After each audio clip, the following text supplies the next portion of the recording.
자, 이번 시간은 교재 70페이지, 기본서 70페이지, 개업 공인중개사 등의 결격사입니다. 등자, 개업공개사 등자 동그라미 하십시오. 등자 동그라미 하시고요. 개업공개사 등이라고 하면 첫 번째 1항에 보니까 등록할 수 없다. 동그라미 2번이 2항이죠. 제1항 1호 밑에 그 박스 안에 1항 1호 내지라는 말이 또는이라는 뜻입니다. 또는이 아니라 부터까지라는 뜻입니다. 1호부터 11호까지 어느 하나에 해당하는 자는 소속공개사 보조원이 될 수 없다. 3항 70페이지 지금 박스 안에 맨 밑에 3항에 보면 등록관청은 개업공개사, 소속공개사, 보조원 및 개업공개사인 법인의 사원, 임원을 뭐라고 부른다고요? 개업공개사 등자 동그라미 등이라 한다. 이 개업공개사 등이 결격사유 어느 하나에 해당하는지 여부를 확인하기 위해서 관계기관에 조회할 수 있다. 자, 그래서 개업공개사 등의 결격사유입니다. 별표하시고요. 시험에 반드시 출제됩니다. 35년 동안 계속 출제됐습니다. 개업공개사를 줄여서 개공이라고 하겠습니다. 등의 결격사유입니다. 개업공개사 등의 결격사유는 한마디로 말하면 개업도 할 수 없고 취직도 할 수 없는 결격사유입니다. 개업도 안 되고 취직도 안 되는 결격사유입니다. 그러나 원칙적으로 이 결격사유에 해당되어도 자격은 취득할 수 있습니다. 자격은 취득할 수 있다. 그러나 자격 취득하더라도 개업하거나 취직할 수 없는 사유가 바로 결격사유입니다. 자, 71페이지 제한능력자입니다. 제한능력자 동그라미 1번, 미성년자 동그라미 2번, 피성년 후견인. 그 다음에 72페이지 동그라미 3번, 피한정 후견인. 요 세 개가 제한능력자인데요.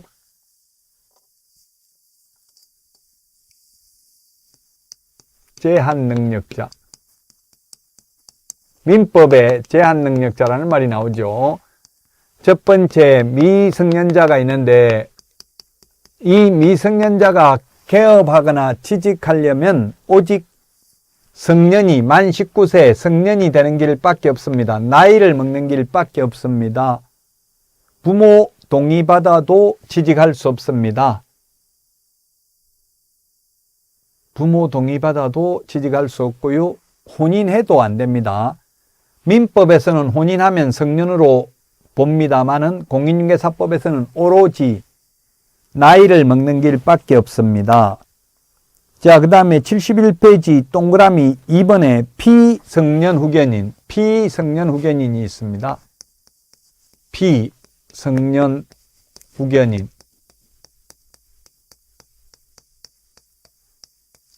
그 피를 한자 적어놨죠. 피. 이게 뭡니까? 피성년 후견인.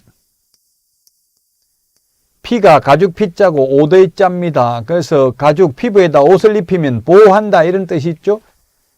피성년 후견인은 성년은 성년이고요. 성년은 아는 말이고요. 후견인은 무슨 뜻입니까? 뒤후자, 바라볼 견자, 사람인자, 뒤에서 바라보는 사람, 직역을 하면 의역을 하면 뒤에서 보살펴 주는 사람, 성년으로서 뒤에서 보살펴 주는 사람을 성년 후견인, 성년으로서 뒤에서 보살핌을 받아야 되는 사람이 피성년 후견인입니다. 옛날에는 2014년까지는 민법에서 금치산자라고 했습니다. 금치산자. 이 용어가 부정적이라고 해서 이렇게 피성년 후견인으로 바꿨습니다. 한마디로 말하면 금치산자라는 말은 무슨 뜻입니까? 완전히 재산을 관리하는 것을 다스리는 것을 금지하는 자를 금치산자라고 합니다. 지금 마찬가지 피성년 후견인은 재산을 완전히 관리할 수 없기 때문에 중개업소에 근무하면 안 됩니다. 피성년 후견인. 성년으로서 보살핌을 받아야 되는 사람이 피성년 후견인입니다. 그 다음에 피한정 후견인입니다. 민법 9조부터 나와 있는데 민법 9조, 10조 이건 민법 시험 범위도 아닙니다. 그래서 어떤 사람이 피성년 후견인지는 시험에 안 나오고요. 우리 시험에는 피성년 후견인, 피한정 후견인이 결격 사유이고 여기에서 벗어나려면은 후견 종료 심판이 있어야 된다. 이것만 기억하면 되겠습니다. 시험에 피성년 후견 개시 심판을 받았으나 정신과 의사로부터 정상인이라는 소견서를 첨부하면 결격 사유에서 벗어난다. X입니다. 소견서만 첨부해가지고 벗어나는 게 아니라 종료 심판이 있어야 됩니다. 종료 심판이 있어야 된다. 법원의 종료 심판이 있어야 벗어납니다. 자, 그 다음에 72페이지 양가로 2번 파산 선고받고 복권되지 아니한 자입니다. 파산 선고받고 복권되지 아니한 자. 파산 선고를 받으면 결격 사유에서 벗어나려면 복권 결정이 있어야 됩니다. 결론은. 이 제한 능력자에 대해서는 민법 9조부터 민법에서 규정하고 있고요. 파산 선고에 대해서는 채무자 회생 및 파산에 관한 법률에 규정하고 있습니다. 쉽게 말하면 우리 동네 말로 하면 빚잔치를 한 겁니다. 빚잔치. 빚잔치를 한 경우에는 자기 재산도 관리 못해가지고 빚잔치 한 사람이 남의 재산 관리하겠다고 중개하겠다고 지급을 하겠다. 안 되겠죠? 따라서 복권 결정이 있어야 되고요. 시험에 파산 채무를 모두 변제 완료하고 법원에 복권 신청하면 벗어난다. X입니다. 복권 신청해가지고 벗어나는 게 아니고 복권 결정이 있어야 되고요. 그 다음에 또 시험에 나왔던 게 시험에 반드시 한 문제는 나옵니다. 채무 회생 인가 여부가 결정되지 아니한 자. 결격 사유 아닙니다. 파산 선고를 받았다는 말이 있어야 결격 사유고 벗어나려면 복권 결정이 있어야만 벗어납니다. 자, 그 다음에 양가로 3번입니다. 72페이지 양가로 3번. 금고 이상 형을 선고받고 그 집행이 종료되거나 집행을 받지 아니하기로 확정된 후 3년 미경과자입니다. 3년 미경과자. 자, 금고 이상이라고 하면 사형, 징역, 금고를 말합니다. 징역하고 금고형의 가장 큰 차이점은 일을 시키는지 안 시키는지에 달려 있습니다. 일을 시키면 징역형이고요. 일을 안 시키면 금고형이 되겠습니다. 자, 그 다음에 집행종료가 있는데요. 집행종료에는 두 가지가 있습니다. 첫 번째는 만기 석방이 되어도 3년 지나야 됩니다. 만기 출소해도 3년 지나야 됩니다. 그 다음에 가석방된 경우, 가짜 석방된 경우에는 가석방기간이라고 하는데요. 가석방기간이란 자녀형기입니다. 자녀형기를 경과한 후 3년 지나야 됩니다. 그래서 징역 3년 선고받았다면 교도소에서 3년 살고 나와서 또 3년 더 지나야 됩니다. 3년 선고받고 1년 만에 가석방되었다면 남은 자녀형기 3년 더하기 2년 더하기 또 3년 지나야 됩니다. 그래서 가석방된 자나 가짜 석방된 자나 만기 석방된 자나 선고받은 날로부터 결격 사유에 벗어나는 시기는 동일합니다. 시험에 가석방된 날로부터 3년 지나면 결격 사유에서 벗어난다. X입니다. 가짜 석방이기 때문에 완전한 석방이 아니기 때문에 남은 자녀형기 더하기 3년 지나야 됩니다. 자, 그 다음에 73페이지 동그라미 3번. 집행을 받지 아니하기로 확정된 경우 집행면제입니다. 집행면제되어도 3년 지나야 됩니다. 집행면제.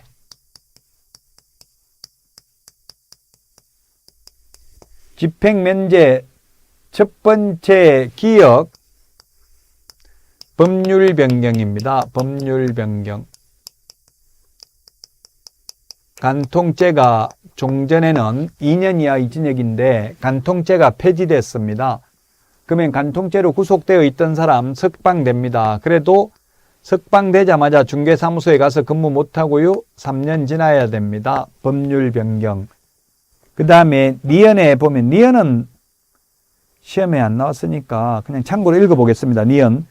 외국에서 확정 판결을 받은 자가 우리나라에서 동일 행위에 관하여 처벌되는 경우 이미 외국에서 형의 전부 또는 일부를 집행받은 때에는 형을 감경 또는 면제할 수 있다. 그렇죠. 만약에 뭐 예를 들면 절도죄, 사기죄 이런 걸로 가지고 징역 3년인데 외국에서 선고받고 이미 2년 살았으면 우리나라에서는 1년만 더 살면 된다는 이야기입니다. 니은은 시험에 나온 적 없고요. 자, 디귿. 형의 선고를 받은 자가 재판이 확정된 후 그 형의 집행을 받지 않고 일정한 기간이 경과하여 형의 시효가 완성된 경우입니다. 네, 니은은 시험에 안 나오니까 디귿을 니은으로 하겠습니다. 형의 시효 완성입니다. 형의 시효 완성도 3년 지나야 됩니다. 시효라는 것은 시간이 경과됨에 따라 나타나는 효력이 시효가 되겠습니다. 형의 시효가 완성돼도 3년 지나야 됩니다. 형의 시효 완성은 3년 지나야 되는데 공소시효가 완성된 경우 공소시효가 완성되면 결격사유 아닙니다. 공소제기, 재판에 검사가 재판에 회부하기 전에 시간이 경과되어 가지고 공소시효가 완성되면 잡혀도 처벌받지 않죠. 그래서 결격사유 아닙니다. 확정 판결을 받고 시간이 경과되었다 하더라도 3년 지나야 됩니다. 확정 판결 받고 예를 들면 불출석 재판을 받다 징역 3년 선고받았는데 도망가 버렸습니다. 그래가지고 시효가 완성되었다 하더라도 3년 지나야 되지만 재판에 회부되기 전에 도망 다니다가 시효가 완성되면 잡혀도 처벌받지 않는다고 했죠. 따라서 형의 시효가 완성되면 3년 지나야 되고 공소시효가 완성된 경우에는 결격사유 아니다. 리얼입니다. 73페이지. 리얼인데 저는 그냥 디귿으로 하겠습니다. 니은이 시험에 잘 안 나오니까 특별사면입니다. 특별사면. 대통령이 특별히 사면을 할 수 있습니다. 죄를 깎아줄 수 있습니다. 면제시킬 수도 있습니다. 특별사면되어도 3년 지나야 결격사유에서 벗어납니다. 다만 일반 사면은 사면되면 결격사유 아닙니다. 일반 사면은 즉시 벗어납니다. 그래서 일반 사면이 더 좋은 거죠. 특별사면보다. 특별사면은 사면돼도 3년 지나야 되지만 일반 사면은 즉시 벗어난다. 형의 시효 완성은 3년 지나야 되지만 공소시효 완성되면 결격사유 아니다. 이런 것 기억해야 되겠습니다.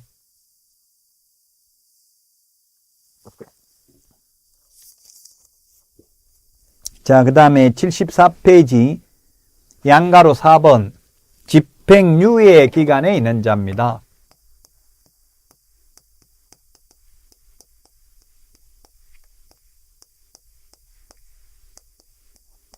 집행유예 기간 중에 있는 자 결격사유에 해당됩니다. 집행유예는 결격사유에 해당되는데 선고유예나 기소유예는 결격사유에 해당되지 않습니다. 같은 유예라도 집행유예는 유예기간 동안 결격사유에 해당됩니다. 징역 3년에 처한다. 그러나 깊이 뉘우치고 있으므로 그 집행을 5년간 유예한다 하면 교도소 가지 않고요. 유예기간 5년만 경과되면 선고받은 이 3년은 없어집니다. 만약에 유예기간 5년 안에 새로 죄를 지으면 옛날에 받았던 3년에다가 새로 지은 죄까지 합해서 징역 살아야 됩니다. 자, 그래서 집행유예는 유예기간 동안 결격사유인데 선고유예는 아예 결격사유 아닙니다. 형법 제60조에서 규정하고 있고 형법은 우리 시험 범위가 아니기 때문에 그냥 결론만 기억하면 됩니다. 집행유예는 유예 기간 동안 결격사유에 해당되는데 선고유예는 결격사유 아니고요. 기소유예는 제가 있기는 있는데 검사선에서 마무리 짓고 기소라는 건 일으키기 자입니다. 소송을 일으키는 것, 공소제기하고 같은 말입니다. 그래서 재판에 회부하지 않고 검사선에서 마무리 짓는 경우는 결격사유 아닙니다. 경미한 범죄이므로. 자, 그 다음에 양가로 5번. 공인중개사법에 의한 처분을 받은 경우입니다. 공인중개사법에 의한 처분을 받은 경우.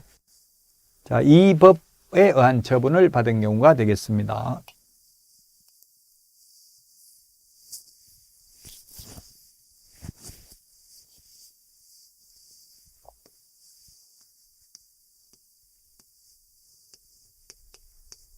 이 법에 의한 처분입니다. 양가로 5번 공인중개사법.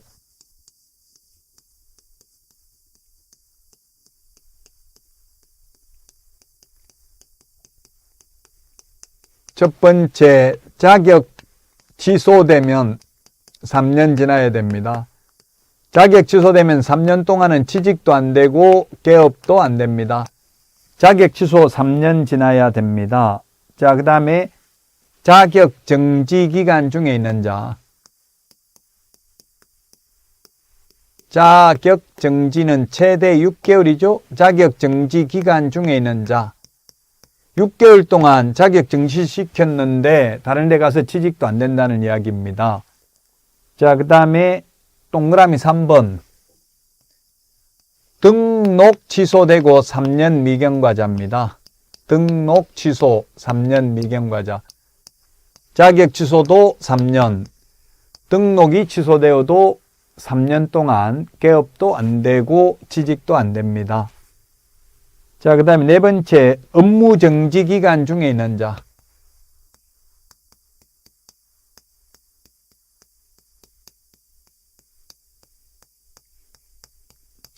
업무 정지 기간 중에 있는 자도 그만두더라도 폐업하더라도 업무 정지 기간 동안은 다른 데 가서 취직도 안 되고 개업도 안 됩니다. 자, 그 다음에 5번 업무 정지 처분 받은 개업공개사인 법인의 업무 정지 사유가 발생한 당시, 사유 발생한 당시 밑줄 치세요. 74페이지 맨 밑에서 5번째 줄 업무 정지 사유 발생 당시입니다. 사유 위에다가 처분 X. 처분 당시가 아니라 사유 발생 당시입니다. 사유 발생 당시. 법인 업무 정지 처분 당시가 아니라 사유 발생 당시. 사유 발생 당시 임원이 어떤 자입니다. 사유 발생 당시. 자, 요거 조금 이따 다시 사유 발생 당시. 다시 안 하고 지금 볼까요? 그럼 사유 발생 당시 이게 무슨 말이냐 하면은, 예를 들면, 2022년 11월 23일 날 업무정지에 해당되는 위반행위를 했습니다. 위반행위를 했고요. 그 다음에 리언에 2022년 12월 23일 날 A라는 임원이 선임되었습니다.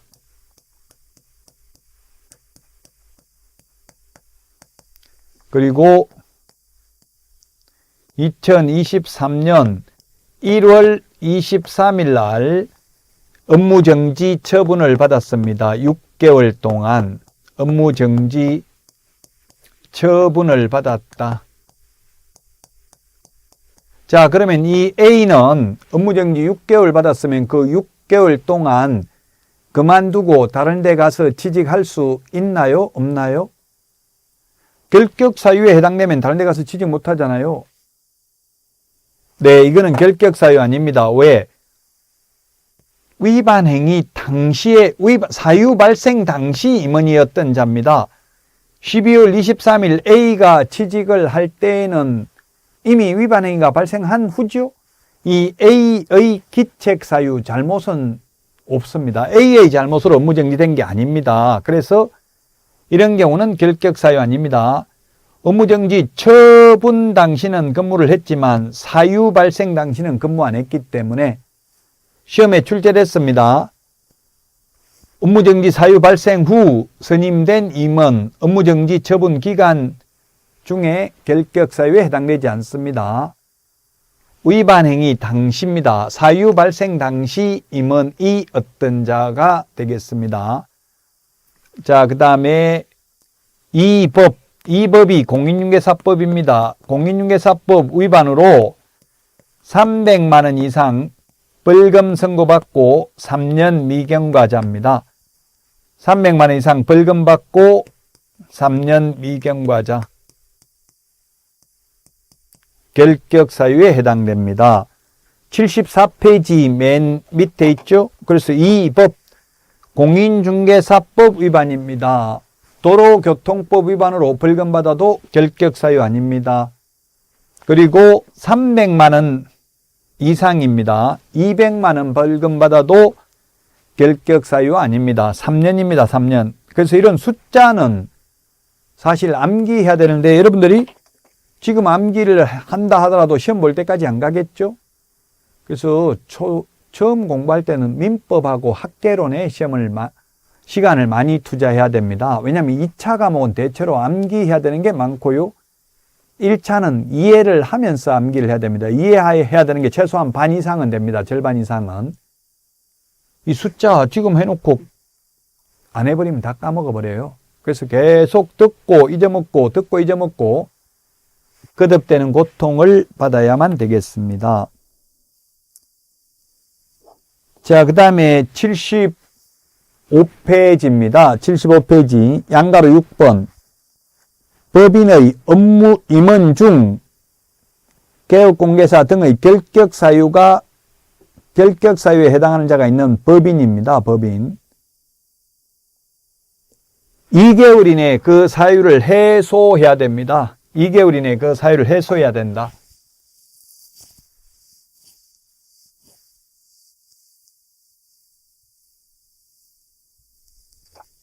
결격사유에 해당되는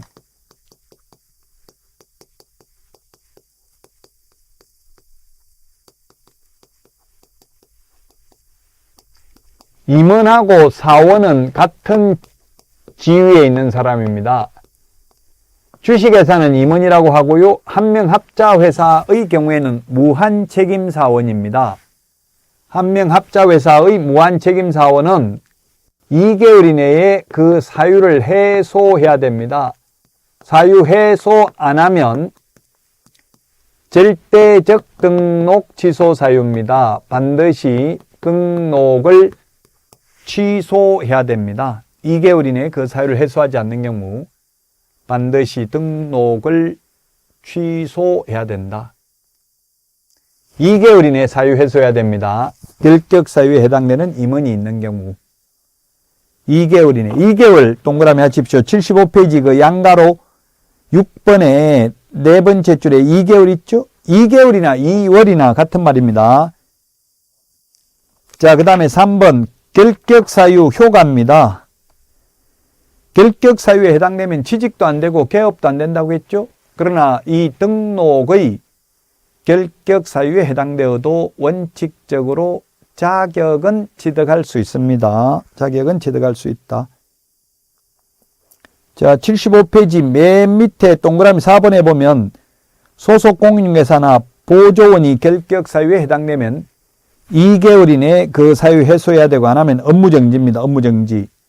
법인의 임원 또는 사원의 경우에는 절대적 등록 취소라고 했죠. 자, 그 다음에 76페이지입니다. 4번 결격 사유의 조회 등입니다. 결격 사유에 해당되는 여부를 등록관청이 조회할 수 있습니다. 그래서 옛날에는 조회할 때 제가 보니까 본적지 신원조회, 본적지 그 전화해가지고 물어보더라고, 시군구에. 근데 요즘은 제가 그 등록하는 담당 공무원한테 물어보니까 그 사이트가 있답니다. 자기들끼리 보는 사이트. 사이트에 1년에 2번씩 확인을 한답니다. 결격 사유에 해당하는지 여부를. 그래서 조회할 수 있습니다. 근데 외국인은 조회할 수 없죠? 동그라미 2번. 외국인은 조회할 수 없기 때문에 외국인 스스로 취직하려면, 개업하려면 결격 사유에 해당되지 아니함을 입증하는 서류를 제출해야 됩니다. 우리나라 사람은 제출 안 해도 된다 했죠? 외국인만 제출하면 되겠습니다. 자, 이번 시간 개업공인중개사 등의 결격 사유인데 시험에 반드시 출제됩니다. 취직도 할 수 없고 개업도 할 수 없는 결격 사유입니다. 그러나 원칙적으로 자격은 취득할 수 있다. 이 결격 사유에 해당되면 이미 결격 사유에 해당되어 있는 사람은 개업이 안 되고요. 자, 효가 한 번만 더 결론을 볼까요? 효가. 등록 전에 결격 사유에 해당되어 있다면 등록 전후로 나누어서 볼 수 있습니다. 등록 전후, 그 다음에 직원으로 고용되기 전후로 나누어서 볼 수 있습니다. 등록 전이라면 등록 불가, 결격 사유에 해당되어 된 자는 등록 불가합니다. 이미 등록이 되어 있다면 절대적 등록 취소 사유에 해당되고요. 반드시 등록을 취소해야 되고, 다만 법인의 임원의 경우 2개월 이내 그 사유를 해소하면 등록 취소하지 않습니다. 고용 전이라면 고용 불가입니다. 고용 신고하면 등록관청이 결격 사유에 해당되는지 여부를 확인합니다. 그 다음에 고용 후라면 옛날에는 해고라고 했는데 지금은 해고라는 말을 쓰지 않죠. 중립적인 단어, 고용관계 종료 사유에 해당됩니다. 종료 사유. 종료 사유에 해당되는데 2개월 이내에 그 사유를 해소하지 않는 경우에는 업무정지 사유에 해당되고요. 법인의 임원 또는 사원이 결격 사유에 해당되면 2개월 이내에 해소해야 되는데 해소 안 하면 절대적 등록 취소 사유에 해당이 됩니다. 시험에 반드시 출제됩니다. 지금까지 공부한 거 시험에 반드시 나오는 게 용어정의, 중개대상물 한 문제, 공인중개사 제도 한 문제, 그 다음에 자격증을 취득해서 개업할 때까지 등록 절차 한 문제, 자, 그 다음에 오늘 개업공개사 등의 결격 사유 한 문제, 최소한 5문제는 반드시 출제됩니다. 자, 이번 시간 여기까지 하고요.